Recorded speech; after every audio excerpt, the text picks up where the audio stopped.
The Book of Job, Chapter 39. Do you know when the mountain goats give birth? Do you observe the calving of the does? Can you number the months that they fulfill, and do you know the time when they give birth, when they crouch, bring forth their offspring, and are delivered of their young? Their young ones become strong, they grow up in the open, they go out and do not return to them. Who has let the wild donkey go free? Who has loosed the bonds of the swift donkey, to whom I have given the arid plain for his home, and the salt land for his dwelling place? He scorns the tumult of the city. He hears not the shouts of the driver.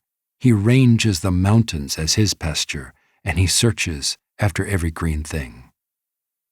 Is the wild ox willing to serve you? Will he spend the night at your manger? Can you bind him in the furrow with ropes, or will he harrow the valleys after you? Will you depend on him because his strength is great, and will you leave to him your labor?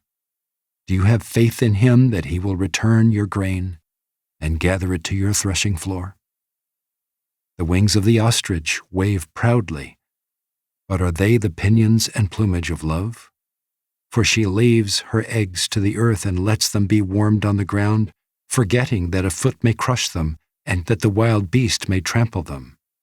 She deals cruelly with her young as if they were not hers. Though her labor be in vain, yet she has no fear, because God has made her forget wisdom and given her no share in understanding. When she rouses herself to flee, she laughs at the horse and his rider. Do you give the horse his might?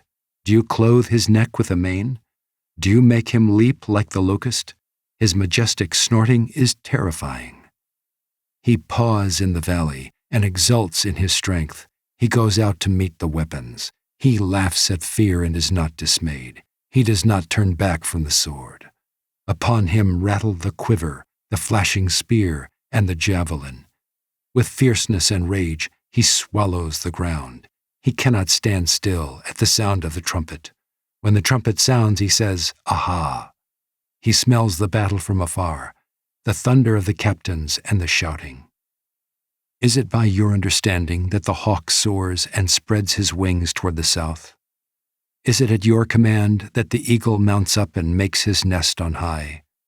On the rock he dwells and makes his home, on the rocky crag and stronghold. From there he spies out the prey. His eyes behold it from far away. His young ones suck up blood, and where the slain are, there is he.